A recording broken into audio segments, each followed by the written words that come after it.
Hey, MCE crew, as this Russia-Ukraine conflict drags on, it's actually dragging down a lot of the assets of average Americans like us, okay? And case in point, let's talk about Blackrock.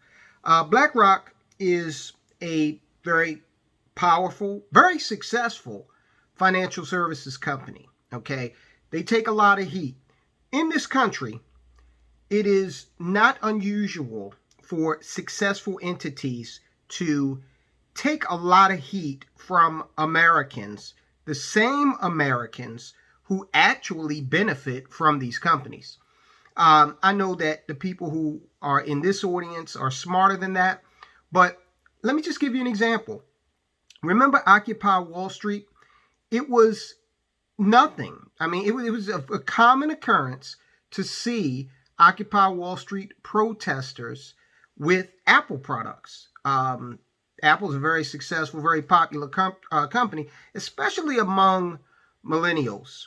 And a lot of those people who were protesting the evils of Wall Street and big corporations, they were kitted out in Nike and they were using Apple products. And it was very I'm not going to say hypocritical, and the reason why I'm not going to say that is because if you try to go through a day without interacting with a mega corporation, you're going to be hard pressed to do so in America in 2022, simply because these companies are so embedded within our lives and our society.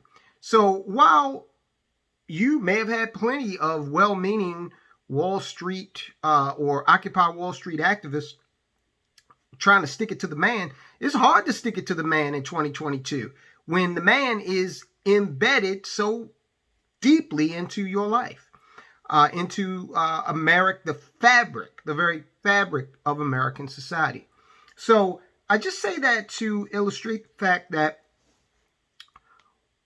yes, there needs to be some kind of balance between what these corporations are out there doing, because corporations have become, especially here in America, they become way more powerful than the government.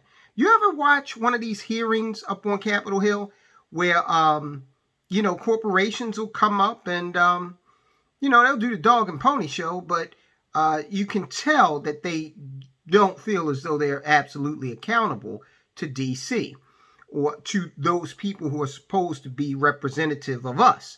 Case in point, on Netflix, there's a documentary called Downfall. It's about Boeing. Okay, go watch that, and it'll give you some kind of a idea about the rapaciousness of corporations, not just these tech corps that we're familiar with, like Facebook putting everybody in Facebook jail if they express an opinion, and then wanting people to sign on to their fake little world, Meta. It's crazy. What is he going to have you in Meta prison? Probably. Or Google with their suppression of independent voices and their promotion of authoritative sources. Go search for anything on YouTube. Just do the organic search and they're going to bring up big media. Okay. So saying all that to say, yeah, BlackRock probably is not the most altruistic company out there. In fact, they're doing this ESG or environmental social governance. They're really big into that movement.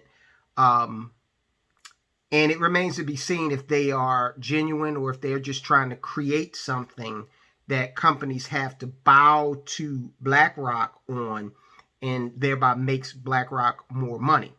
Or it could be that it is a calculated campaign to take some of the corporations that they invest in and make them much more profitable. For example, Exxon.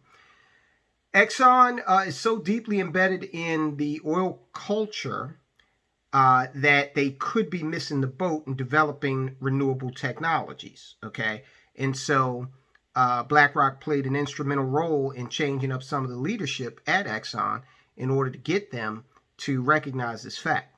So there's good, there's bad. Okay, in every aspect of life, everything's a trade-off. But the reality is BlackRock manages over 9 trillion. I almost said billion, but BlackRock manages over $9 trillion, okay, directly. And it's even more than that when you talk about, you get into their consultancy, all right? But they're managing almost $10 trillion. That's about half of our annual GDP as a nation. And within that amount is a crapload of retirement accounts for average Americans, including your pensions, okay? All kinds of different pensions go to BlackRock to get them to manage their money. Not to mention the fact that BlackRock has standalone ETFs and mutual funds that individuals can invest in as well. And plenty of people are investing in that for their retirement. There's an important kind of colloquialism out there. You'll hear a lot of people on Wall Street say, well, not on Wall Street, in D.C., you'll hear a lot of politicians when they're trying to win points. They'll attack Wall Street. But you've got to remember, Wall Street is you. Wall Street is me. Wall Street is most Americans in some form or fashion. Because even if you do not invest directly, you're probably reliant on some type of pension or 401k, 403b. And if you don't invest in any of those, if you're not exposed to any of those, then chances are you are working for a public company, or you're working for a company that's dependent in some way on a publicly traded company.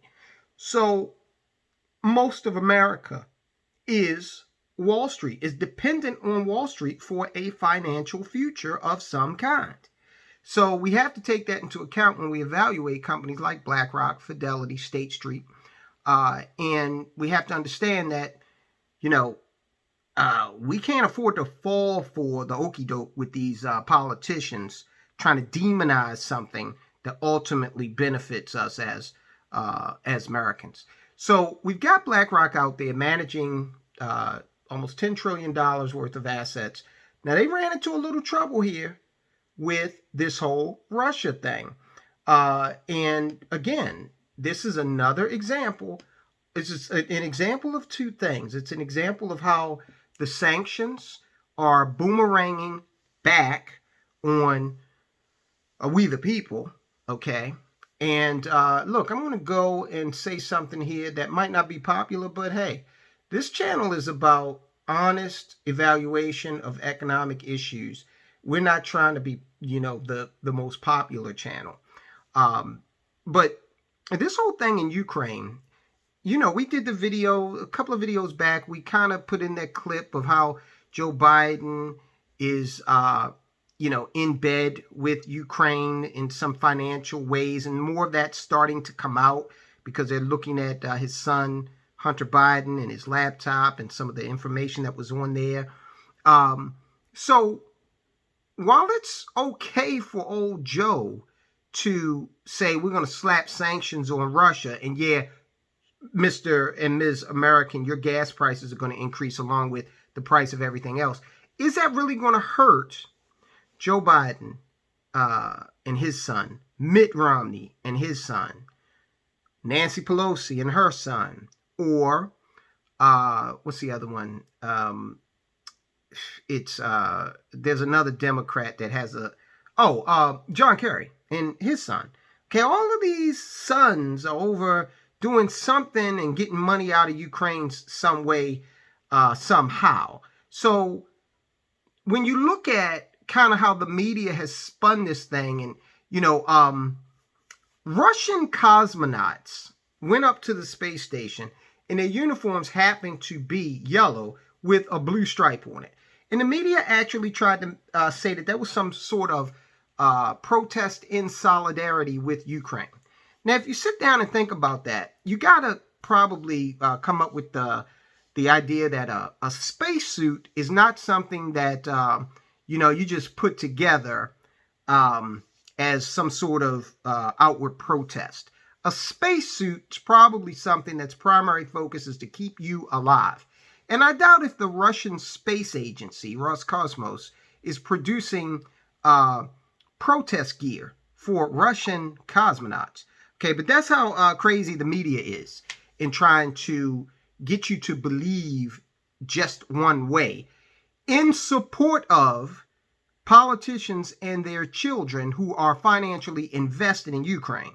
So it stands to reason that those politicians and their family members that I just mentioned, and probably many more, are going to take more of a hit if Ukraine falls under Russian control than they would if, we just allow gasoline to be pumped here in America and drilled for here in America and, be more self-sufficient.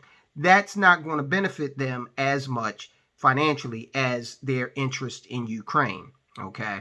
So that's why we have the policy we have. But anyway, they've slapped these sanctions on. Biden slapped these sanctions on, trying to slap Russia, but he's slapping the hell out of us in the process. Blackrock funds hit by $17 billion in losses on Russian exposure. Now, mind you, 17 billion in 10 trillion, that's is not going to sink BlackRock. But look, $17 billion is still a lot of money, okay? And it could materially affect folks in terms of what they believe they're going to be seeing in terms of retirement income. Sharp markdowns at the world's largest asset manager show broad impact of sanctions and shuttered markets. BlackRock, the world's largest asset manager, has taken about $17 billion in losses on its Russian securities holdings because of the attack on Ukraine. Clients held more than $18.2 billion in Russian assets at the end of January, the firm said, but shuttered markets and worldwide sanctions imposed after Russian President Vladimir Putin invaded Ukraine have made the vast majority of those assets unsaleable, leading BlackRock to mark them down sharply. Now, remember the video we did yesterday? If you haven't watched it, go back and watch that video, because we're talking about the Kentucky pension system and how they were trying to kind of obscure some facts and make it seem like they hadn't had any losses, any big time losses by being exposed to Russia. And we exposed that as a damn lie. They did that trick where they put some information out in the headline, but if you dig deeper, just a bit below the surface, you start to find out the truth. So if BlackRock's losing, okay, and BlackRock has some of the smartest people who ever played the game working for them, okay, they've got sophisticated software that cost banks about $5 million per year. It actually may be more. Don't quote me on. No, I think it is $5 million a year. Bloomberg, he charges $2,000 a month for access to his Bloomberg terminal. Okay, that's how he got wealthy, providing financial data. But this information that is provided by BlackRock goes above and beyond in terms of the price tag.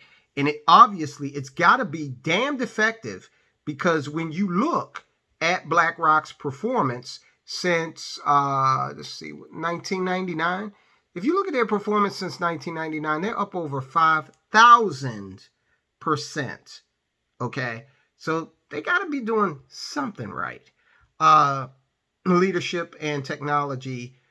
So yeah, they invested in Russia, and this event occurred, and they are where they are with it. The firm suspended all purchases of Russian assets on February 28th and disclosed at the time that the holdings related to the country had fallen to less than 0.1% of assets under management. So virtually nothing at this point in time.